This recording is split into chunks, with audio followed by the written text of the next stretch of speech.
Welcome, dear students. How are you all? I hope you are all fine and your studies are going very well.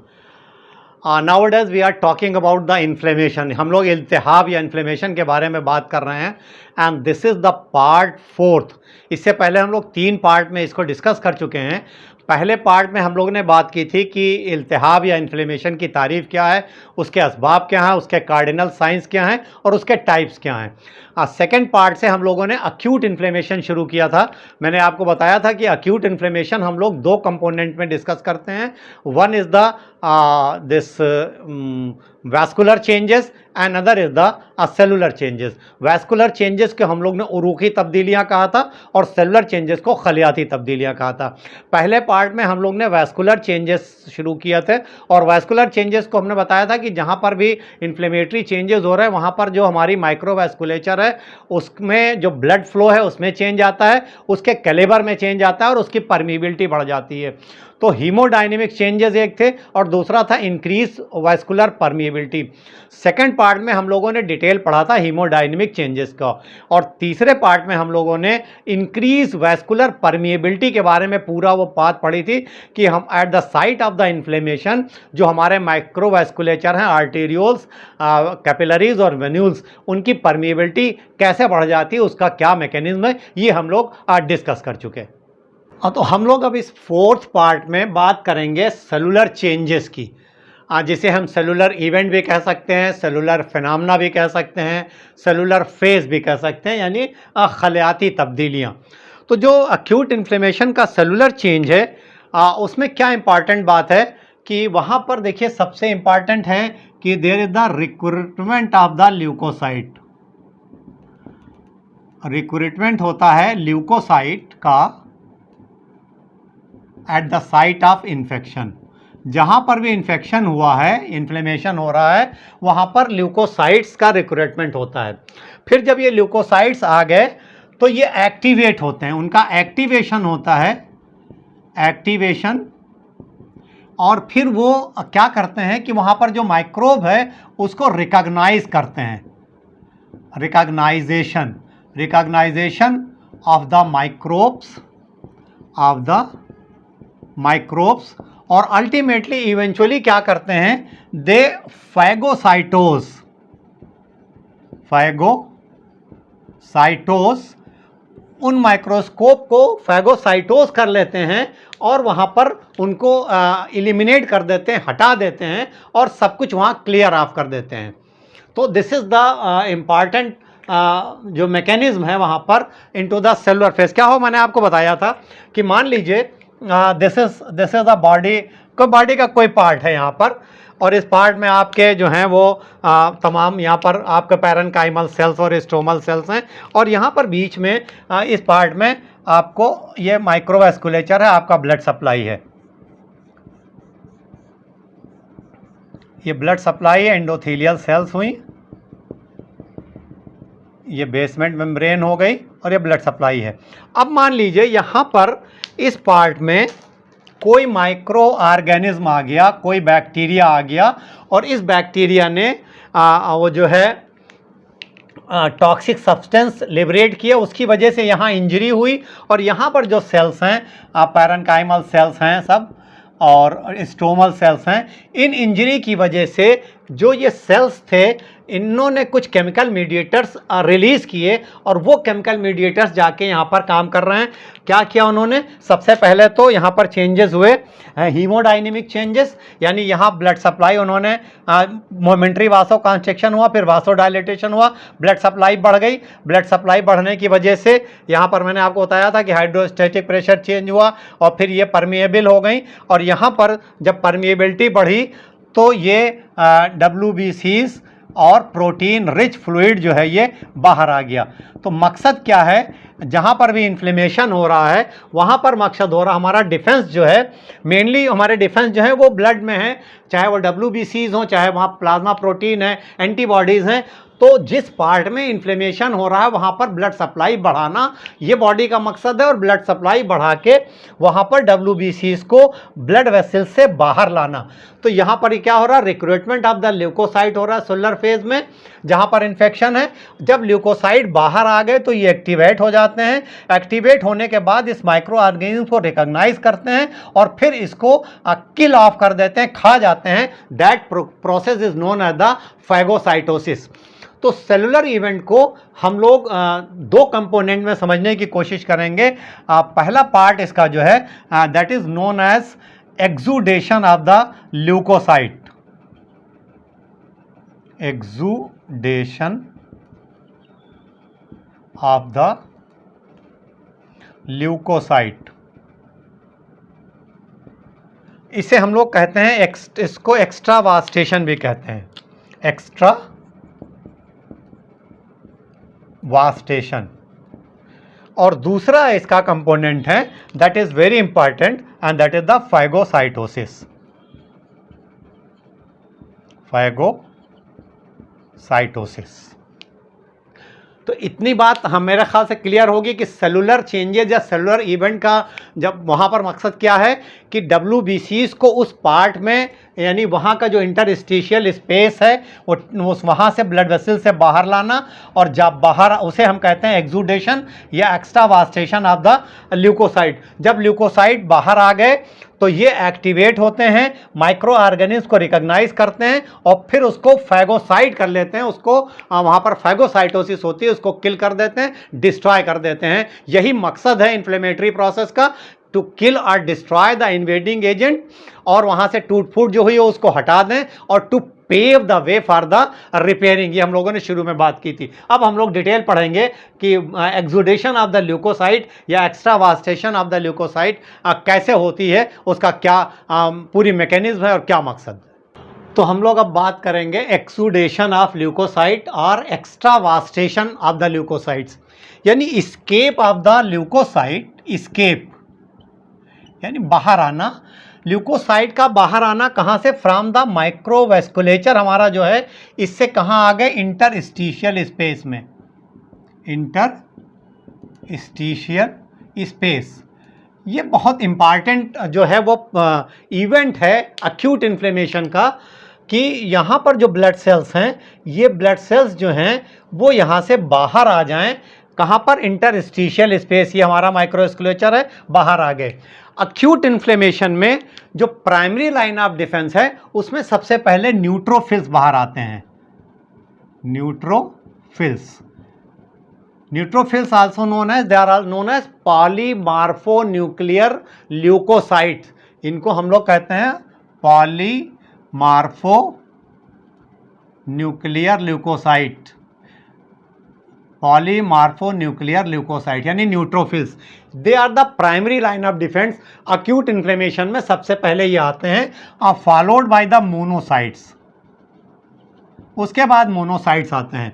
Monocytes जब blood में travel करते रहते हैं तो they are known as the monocytes. जब वो निकल के वहाँ से इंटरस्टिशियल स्पेस में आ जाते हैं, then they are called as macrophages. तो मोनोसाइट और मैक्रोफेजेस एक ही तरह के सेल्स हैं, but when they are circulating into the blood vessels they are known as monocyte. When they comes into the tissues then they are known as the macrophages. तो ये जो चेंजेस हो रहे हैं उसमें क्या मैकेनिज्म है, कैसे चेंजेस हो रहे हैं, क्या क्या प्रोसेस है। तो पहला प्रोसेस है that is changes in the blood flow. हम लोग पढ़ चुके हैं कि नॉर्मली जो ब्लड फ्लो है that is known as the laminar flow of the blood.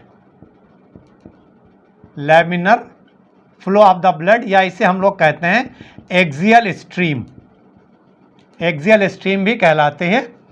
तो एक्सियल स्ट्रीम में क्या होता है, हम लोगों ने पहले बात की थी कि in the centre of the blood vessels जो ब्लड सेल्स हैं, blood cells that mean the WBCs, the RBCs and platelets, ये सारे सेल्स जो हैं दे आर इंटरमिंगल्ड हैं, एक दूसरे से बिल्कुल गुथे हुए, इंटरमिंगल्ड। और इसमें ये RBCs हो गई, WBCs हो गई, प्लेटलेट्स हो गई, ये सारे जो हैं वो ब्लड वेसल्स जो हमारी हैं उसके बीच में ट्रेवल करते हैं और there is clear zone of the plasma. तो ये जो फ्लो है normal, that is known as the laminar flow of the blood या एक्सियल स्ट्रीम, ये नॉर्मल है। हम लोगों ने पढ़ा कि जब शुरू में यहाँ पर जब माइक्रोवेस्कुलेचर में चेंज आता है, जब इन्फ्लेमेशन शुरू होता है, तो शुरू में तो यहाँ पर ब्लड सप्लाई बढ़ती है, स्ट्रीम यानी बढ़ता है। अल्टीमेटली वहाँ पर स्लोइंग हो जाती है, स्टेसिस होती है। स्लोइंग हुई और स्टेसिस हुई। क्यों स्लोइंग और स्टेसिस हो रही थी? कि यहाँ से यानी प्लाज्मा बाहर आया और प्रोटीन रिच फ्लूइड बाहर आए।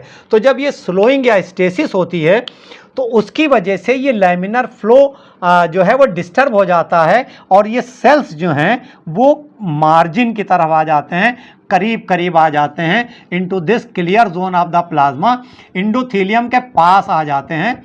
And that process is known as the margination, क्योंकि ये मार्जिन पे आ जाते हैं, मार्जिनेशन। उसके बाद ये सेल्स जो हैं WBCs, ये एंडोथेलियल सेल के पास एक पूरी लाइन बना लेते हैं at the endothelial cell. This process is known as the pavementing. Pavementing यानी बिल्कुल पहले तो मार्जिन की तरफ आए और उसके बाद बिल्कुल एंडोथेलियल के करीब आ गए, तो that process is known as the margination. और जब ये एकदम उसके करीब आ गए, एक लाइन बना लिया, that is known as the pavementing. अब आप सड़क पर जब चल रहे हैं, ट्रैफिक बीच सड़क पे जब चल रही है और किनारे जो है पैदल वालों के लिए रास्ता, पेवमेंट उसे कहते हैं। तो जो पेवमेंट वाला रास्ता जहां पैदल चलना चाहिए नहीं, यहाँ पर सिर्फ प्लाज्मा को ट्रेवल करना चाहिए था, वहां पर ये सेल्स आ गए। तो पहला चेंज जो आया लैमिनर फ्लो डिस्टर्ब होने की वजह से मार्जिनेशन हुआ और पेवमेंटिंग हुआ, यानी ये WBCs specially the neutrophil in acute inflammation ये बिल्कुल एंडोथेलियल सेल के पास आ गए। This is process is the pavementing. तो ये चेंज आया इनटू द ब्लड फ्लो। तो पहले सबसे क्या हुआ कि जो ब्लड फ्लो था वो डिस्टर्ब हुआ, लैमिनर फ्लो डिस्टर्ब हुआ और लैमिनर फ्लो डिस्टर्ब होने की वजह से ये जो सेल्स बीच में ट्रेवल कर रहे थे ये एक्सियल स्ट्रीम डिस्टर्ब हो गई, मार्जिन की तरफ आ गए और पेवमेंटिंग हुई। पेवमेंटिंग हुई यानी मार्जिनेशन हुआ और एक पूरी लाइन से इकट्ठा हो गए एंडोथेलियल सेल पे WBCs specially the neutrophil in the acute inflammation, and that process was the margination and pavementing. दूसरा प्रोसेस क्या है? रोलिंग और एडिशन। अब रोलिंग होगा और एडिशन होगा। देखिए मान लीजिए किसी पार्ट में भी, मान लीजिए बॉडी का ये हमारा पार्ट है, ये हैंड है और इस हैंड में यहाँ पे किसी तरह की इंजरी हुई, any type of the injury, कोई मान लीजिए माइक्रोबियल एजेंट आ गया, यहाँ पर माइक्रोबियल एजेंट आ गया, तो यहाँ पर इन्फ्लेमेटरी चेंजेस शुरू होंगे इतने पार्ट में। और यहाँ पर जो भी माइक्रोवैस्कुलेचर है इनमें चेंजेस फौरन इन्फ्लेमेटरी चेंजेस शुरू हो जाएंगे। क्या चेंजेस होंगे? कि वैस्कुलर चेंजेस होंगे, उसमें हीमोडायनेमिक चेंजेस हुआ, ब्लड सप्लाई बढ़ गई और फिर वहाँ पर इनकी परमिएबिलिटी बढ़ गई और यहाँ पर प्रोटीन रिच फ्लूइड और सेल्स जो हैं वो इंटरस्टिशियल स्पेस में आ गए। तो मैं ये पूरे एक जनरलाइज फिनोमेना शुरू होता है। यहाँ से एक पार्ट को बड़ा करके आपको समझाने के लिए दिखा रहा हूँ कि मान लीजिए ये पार्ट यहाँ इन्फ्लेमेटरी चेंजेस शुरू हुए, तो हम लोग पढ़ चुके कि जो वैस्कुलर चेंजेस में हीमोडायनेमिक चेंजेस हुए और परमिएबिलिटी बढ़ी। तो जो सेलुलर अब चेंजेस हो रहे हैं, पहली चीज़ थी कि लैमिनर फ्लो डिस्टर्ब हुआ, मार्जिनेशन हुआ और पेवमेंटिंग हुई, यानी जो WBCs थे वो बिल्कुल करीब आ गए एंडोथेलियल के, एंडोथेलियल सेल। देखें WBCs स्पेशली द पॉलीमार्फोन्यूक्लियर ल्यूकोसाइट्स। पॉलीमार्फ जैसे हमको पता है ये मल्टी न्यूक्लिएटेड सेल होते हैं और फाइन इनके अंदर ग्रेन्यूल्स होते हैं।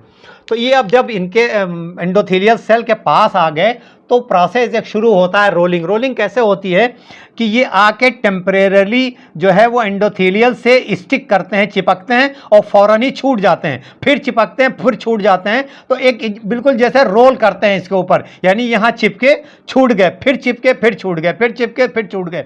तो ये rolling, this process is known as the rolling. Temporarily bond बना और छूट गया, बॉन्ड बना और छूट गया, तो ये रोल करते हैं। ये रोलिंग जो है ये मेडिएट करती है एक तरह की प्रोटीन जिसे हम लोग कहते हैं सेलेक्टिन। सेलेक्टिन्स होते हैं, एक तरह के प्रोटीन है और ये सेलेक्टिन जो है 3 तरह की होती हैं। One is the P selectin, another is the E selectin and another is the L selectin. P selectin, E selectin और एल सेलेक्टिन। तो ये पी और ई सेलेक्टिन जो है ये पाई जाती है इंडोथीलियम पे, हमारी जो इंडोथीलियल सेल हैं, और एल सेलेक्टिन जो है ये हमारी ल्यूकोसाइट पे पाई जाती है।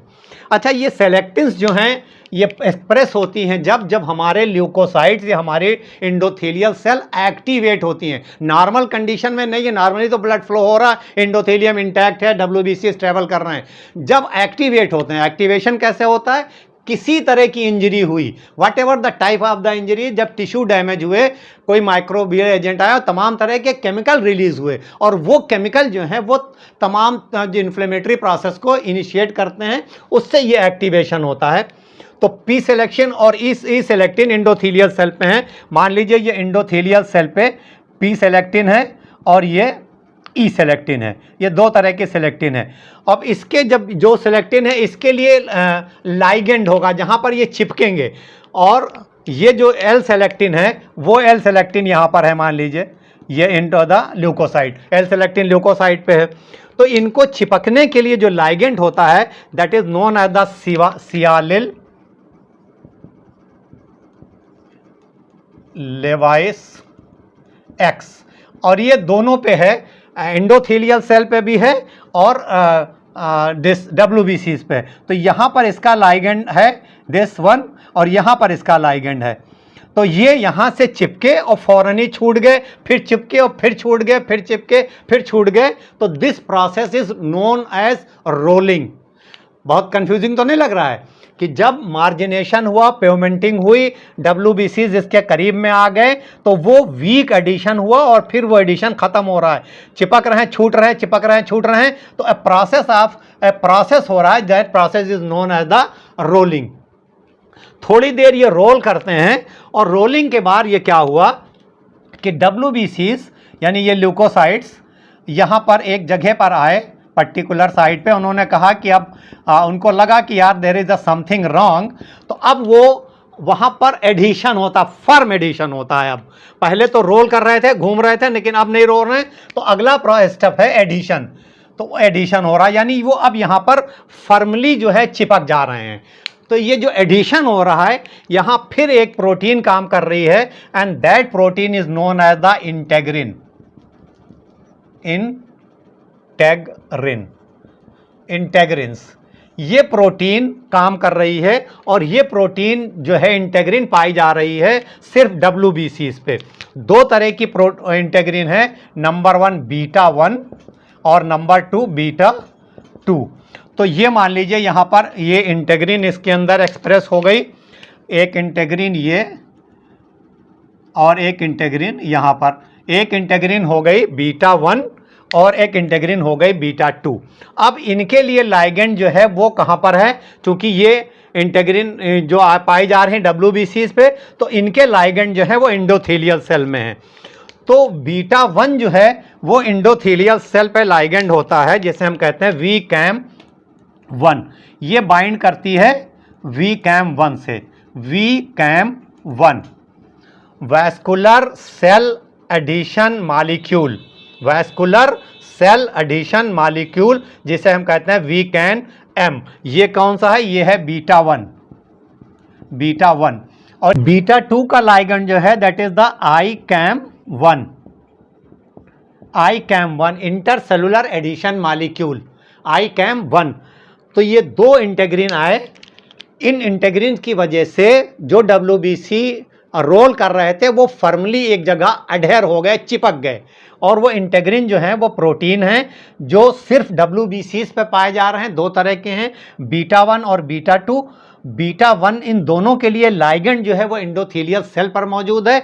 बीटा 1 का लाइगेंड जो है that is the VCAM1 vascular cell adhesion molecule, और बीटा 2 के लिए लाइगेंड जो है that is ICAM1 intercellular adhesion molecule. तो यहाँ पर ये फर्मली उसके साथ जुड़ गए, एडहर हो गए, चिपक गए इंडोथीलियल सेल के साथ।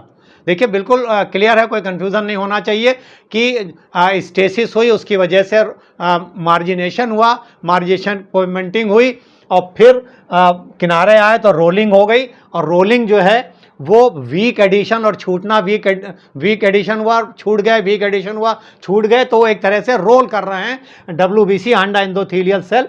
और ये सेलेक्टिन के जरिए हो रहा था।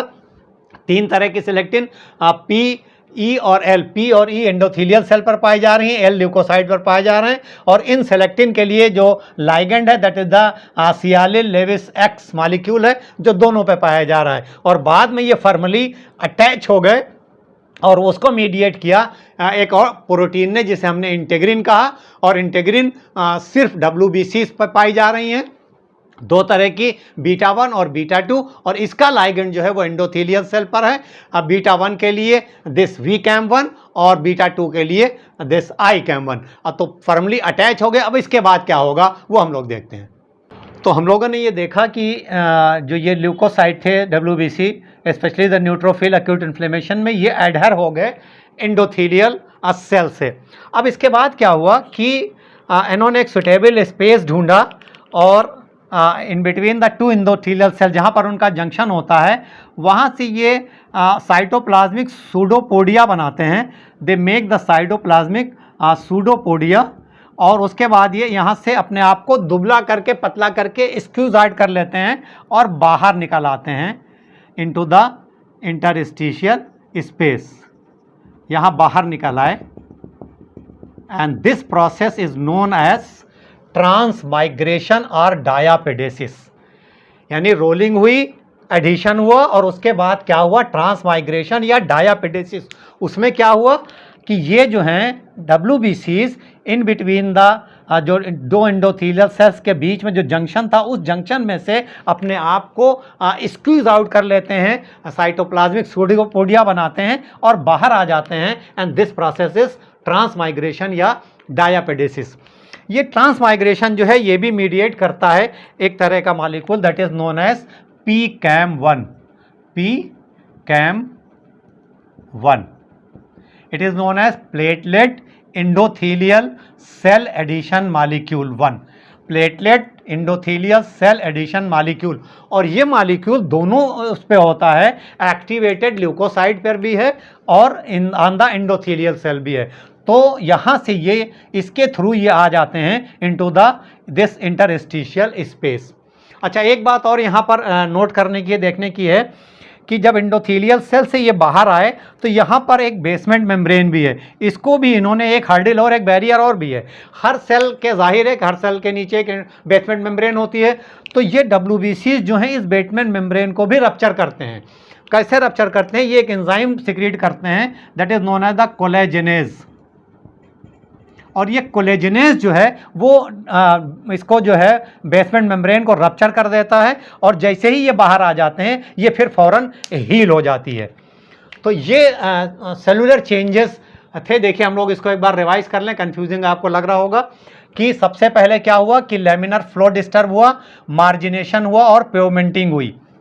WBC इंडोथेलियल सेल के पास आ गए और टेम्परेरी बाउंड हुआ और उसके बाद छूट गया, बाउंड हुआ और छूट गया। That process is the rolling. Rolling को किसने मीडिएट किया? सेलेक्टिन्स ने। 3 तरह के सेलेक्टिन। कौन कौन से selectin? P selectin, E selectin और L सेलेक्टिन।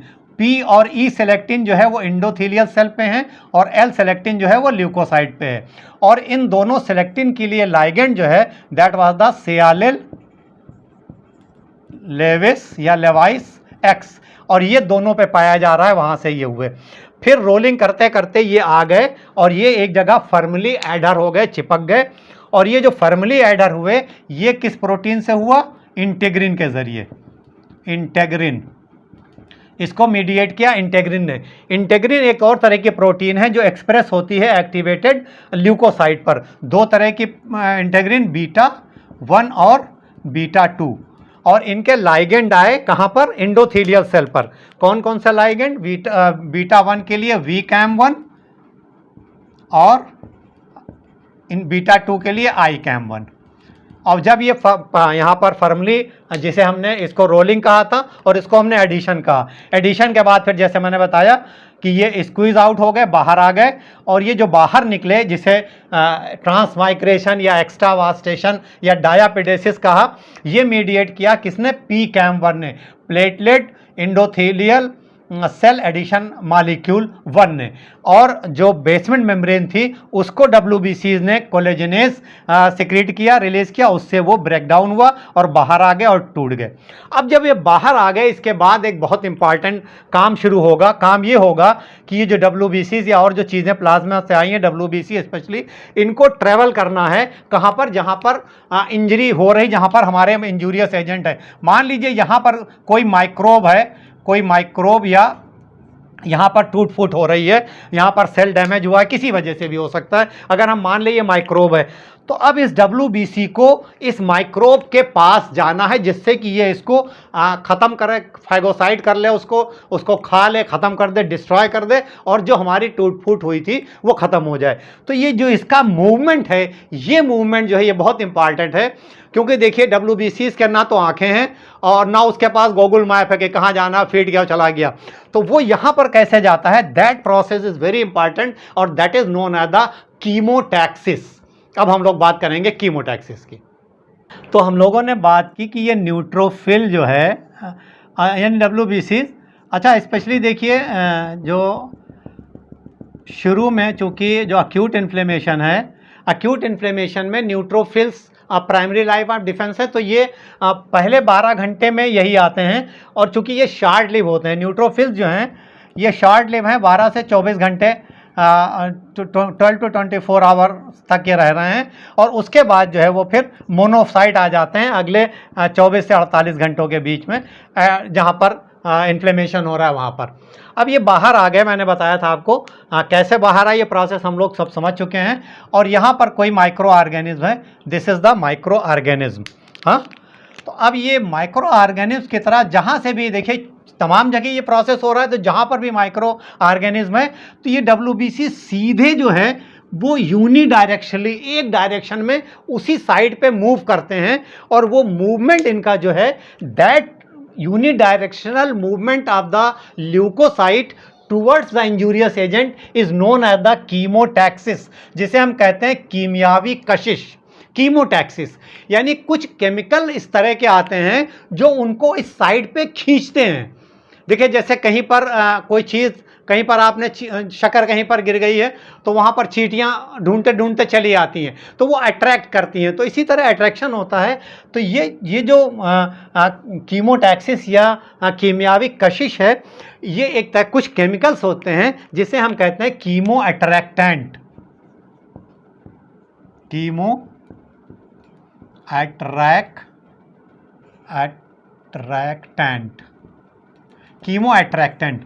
कुछ केमिकल्स कीमो अट्रैक्टेंट होते हैं जो यहाँ पर इस WBC को अपनी तरफ अट्रैक्ट करते हैं, और कहीं से भी ये न्यूट्रोफिल बाहर निकला और ये सब तरफ से वहीं पहुँचते हैं unidirectionally at the site of the injury. ये कीमो अट्रैक्टेंट जो हैं वो दो तरह के होते हैं। एक को हम कहते हैं एक्सोजेनस। एक्सोजेनस मीन्स कि ये बाहर से आए हैं, खारिजी हैं, खारिजी, तो यानी बाहर से आए हैं। तो ये खारजी जो हैं ये क्या होते हैं, this is the only bacterial product. कुछ इस तरह के बैक्टीरिया सॉल्युबल प्रोडक्ट रिलीज करते हैं जब आते हैं, जो कीमो अट्रैक्टेंट का काम करते हैं और ये इनको अपनी तरफ खींचते हैं। दूसरा होता है इंडोजेनस, जिसे हम कहते हैं दाखिली केमिकल्स।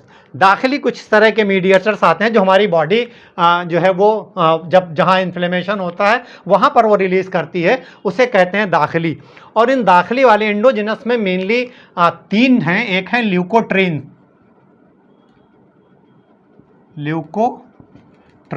B4, और दूसरा है इंटरल्यूकिन्स, और तीसरा है component of the complement system 3CA और 3,5A।